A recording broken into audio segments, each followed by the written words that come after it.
So I've been having a little bit of an existential crisis lately, and I wanted to talk about it. So here we are. Let's go sit down, have some coffee, and discuss life. Okay. All right, here we go. This is Nikki in Nashville. I've got my coffee. What are we kidding? It's just wine in a coffee cup. And I want to talk about life. So the other day I was watching a video from a content creator that I follow and love named Dan Coe. And he was essentially talking about niches. If you don't know what a niche is, it basically just means a focus area in which you do business, okay? So I was thinking about my niche for my accounts, and all I came up with was they just want to know me as the country music girl. And I was thinking I was having a little bit of an existential crisis because, recently I felt a little bit disconnected from the content that I was creating about music. It's not like I don't love country music anymore. It just almost feels forced. And so I've taken a step back to focus on a few other things, as well as trying to figure out what the fuck is going on. And really what it boils down to is I need to explore more of myself, more of my interests, more of who I am in my actual content, AKA I'm just having an existential crisis. So essentially in this video, what Dan was saying was that instead of trying to fit yourself in a box, instead of trying to make you be able to appeal to one type of person or say that you can only create content in one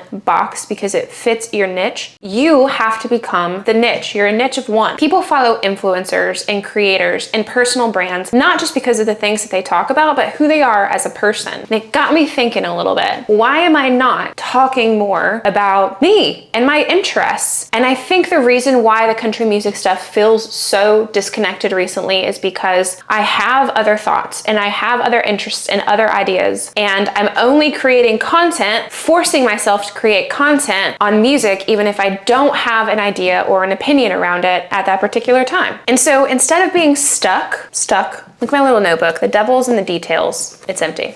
Instead of feeling stuck, I just need to start being more open and rounded. And so I sat down and I thought to myself, so okay, what would I want my accounts to look like in the future? Definitely still gonna be focusing on music. It's one of the things that I love, and I've built up a brand around country, but I want to be able to infuse some more of myself into that. So I wanted to sit down too maybe and have a little conversation, me to you, about who I am and the interests that I do have, in the off chance, one, that we get to know each other and we align a little bit more, or two, it just really motivates and inspires you to go out and be more of a multifaceted human. Back in the old days when people started creating content and businesses, it was all about sticking to one topic. You choose your niche, you create content in that topic, and then boom, you're successful. But these days, because so many people are creating content and trying to be influencers, that a lot of the times that gets lost and it feels disingenuous. And so when I think about that, I think about sharing with you all of the things that I'm interested in, essentially my goals as a human. Like, what the heck am I doing here on this planet? I actually don't know that yet, hence the existential crisis.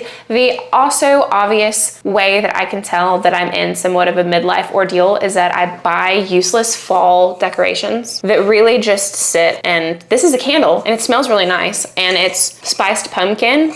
But yeah, I only have it out for like 2 months out of the year. Also, I have a ridiculous amount, an unnecessarily ridiculous amount of corn just all throughout the house. Yeah, lots of this everywhere. That is sign number one that things are struggling up here. Anyhow, that's what I wanted to talk to you about today, is just how we as humans are multifaceted, and share with you what some of my goals are as a human, and maybe it clicks as to why I'm creating this brand and this content, not just for you, but also for me. Like it's good to talk things out. So I do want to give a little bit of an introduction to me, my origin story, and how I got here, what else I do other than this particular type of content, and what I want to do with it in the future, at least what the ultimate big vision is. So for those of you who made it this far and you don't know, my name is Nikki. I used to live in Nashville. I mean, I still do, Nashville proper, technically like 30 minutes away, but I go by Nikki in Nashville, and I talk about country music, not country music that they play on the radio. Very few things that they play on the radio, not mainstream country. Let me sink down a little. But the stuff that has more of a classic and traditional feel, some more independent artists, those who are keeping the less poppy sound alive. And I do that for a few reasons. One, because I accidentally found a community of people who feel the same way as me. And two, because I think it's really important to maintain and preserve the roots of a genre of which I grew up on and love, even if I don't agree with where it's gone in the world today. Wow, I have a ton of paint on my hands. I'm trying to redo the house that we just bought and there's paint on my hands everywhere. That's okay. But yeah, so I create content on that kind of country music and I make people aware of some artists and share music that I'm listening to and kind of curate different recommendations. That's what I would say. Not an influencer, a music curator. Maybe? I don't know. Anywho, but I stumbled upon that by accident. So I'm from Southern Indiana. I didn't grow up thinking that I was going to be a music curator. In fact, as somebody from the very early 90s, I didn't even plan on doing anything that had to do with social media or the internet. Obviously, it wasn't really even around back then. I came from a family who was super hard set on go get as much traditional education as you can, learn everything that you can, graduate, get even more education, get a job, work your way up for years and years and years and retire on your pension. That's essentially where my family comes from. I don't come from a family of business people. I don't come from a family of entrepreneurs, but I knew from very early stages that I was different because I was super smart and school was easy for me, but I hated it. And I always thought that there was something more, but I just continued to do it because that's what I was told to do. And that's the environment that I was around. So that's what I grew up in and that's what I excelled at. And I didn't have any outside influences in my environment other than education. And that's what you were judged on, is your intellect. My whole family are graduates of MIT, WashU, Harvard, Stanford. I mean, you name it, somebody in my family went there. And so it was like just unheard of if that was not going to be me. So that was essentially what I'm doing, or what I'd been doing.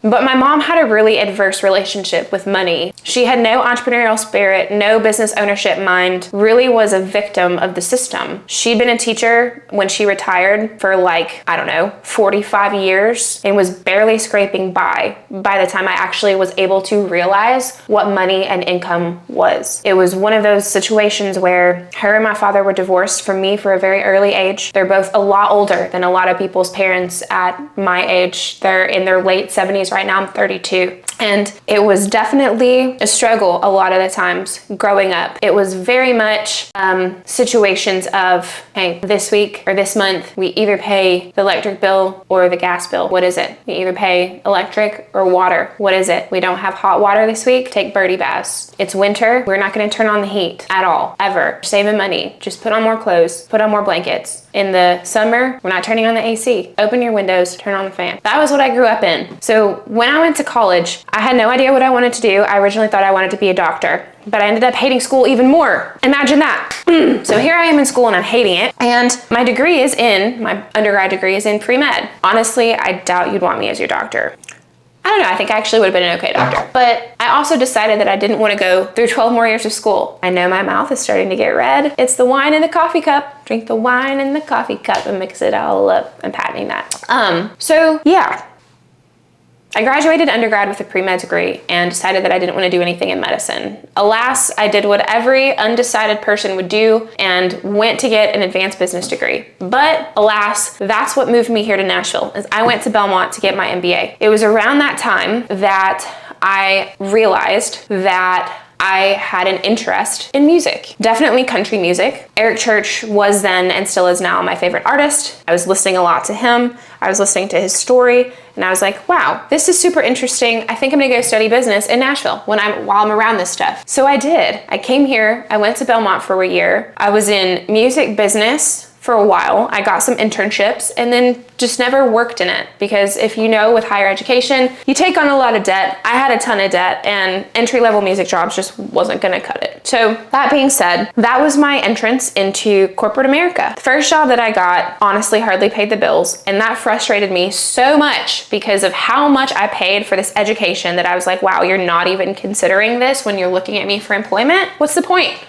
And it was around that time I started to realize that the whole traditional education system was full of shit. And I still feel that way today. Hence what I'm going to tell you here shortly, why I do what I do. But I got this job that I worked in and excelled at after a couple years pretty quickly and ended up hating it. If you don't know, can't tell from this video or any other content, I have extreme ADHD and it's been in my life forever. And I used to be told that's not a real thing, that doesn't exist, just push it down and try harder. But now when I'm an adult, that's almost impossible. And I've never been medicated because I kind of feel like it's a strength as well, but yeah, that's neither here nor there. I decided that I hated that corporate job. And through one step or another, I got interested in entrepreneurship.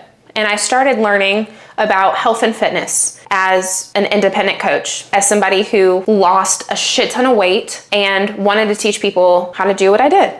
And I went about it all wrong, you know how you do at the very beginning, where I decided to quit my job. I had about 3 months worth of financial runway. I fully quit my job, suicided myself into being successful as an entrepreneur. And if you are an entrepreneur, you know that that is a recipe for disaster. Give yourself a set amount of time to be successful. You know it takes longer than 3 months to be successful in anything. And all I had to do was replace my income, but after 3 months, I obviously couldn't even do that. So it was quite a few years of putting myself in a financial hole that took me a really long time to recover from. But the only good thing about that was that it taught me how to be resourceful and relentless. How could I make the money that I needed for this month? Somehow I always figured it out by one way or another. I was forced to figure that out. I never went into bankruptcy. I, since then, actually never went back to take a corporate job. Most every job that I had since then was doing some sort of freelance work. But what happened for me to get from there to being able to freelance was that I learned how to adopt new skills. So over a bunch of different years, I learned a whole lot of different things. It started with online marketing, building landing pages, running ads, coming up with this and that, and just, you know, helping people do this, that, and the other with weight loss, health and wellness, you name it. I was trying to work online because I was the only resource and access to resource that I had. So long story short, I believe that, you know, traditional education is dying, and the more you can turn yourself into a lifelong learner and adopt new skills along the way all the time, always being committed to bettering yourself and informing yourself with new knowledge and new skills, you're going to succeed no matter what. And this can be talking to artists or other people. Okay, so I learned a lot of skills, and then I started getting into like masterminds, into groups and communities of other entrepreneurs and learning from them and taking motivation from them and seeing what they're doing. I associated myself with a lot of different groups along those years that were able to get me at least, you know, the next freelance gig, the next job, the next job, the next job, however low paying it was, okay? And fast forward a few years, I found myself associated with a lady who is now massive in the online media finance space. And I worked with her for a little over 2 years. And that was the time of my life where I built even more relevant and monetizable skills. And after I quit working with that team, I was able to build my own company, which is what I do now on the side. So I'm a business owner on the side of this personal brand ownership, where I run a marketing agency that teaches experts, entrepreneurs, professionals how to monetize their skills and information that they know, their knowledge in their head online. If you are successful in some offline business, you can be successful in an online business. And I show you how to package your knowledge, sell it, market it, scale it. That's what I do. That's my day job. I have a team. I manage a team. I'm responsible for the processes and the customer service and doing the strategy and running the ads to my own business, all that stuff. And it's essentially come down to the point where I'm getting that itch again, right? As someone with ADHD, I'm getting that itch again to try something new. And even though I sort of accidentally fell into creating content online for country music, because one day I was listening to the radio and was like, oh, this sucks. There's gotta be other people out there like me who thinks this sucks. That's why I created my first viral video, and fast forward a couple years, here we are. It's just something that I did as for creative expression, right? But now it's basically time for me to recognize that one of my biggest interests is being able to have freedom of ideological expression. Ideas for me come in form of businesses. How quickly and easily can I solve a problem, okay? That's why I have this marketing business, and that's why it's actually really difficult for me to continue to grow it, is because I see see opportunity in so many other different places. But I'm trying to force myself to stick this out until it's at a point where I can have it run on autopilot fully without me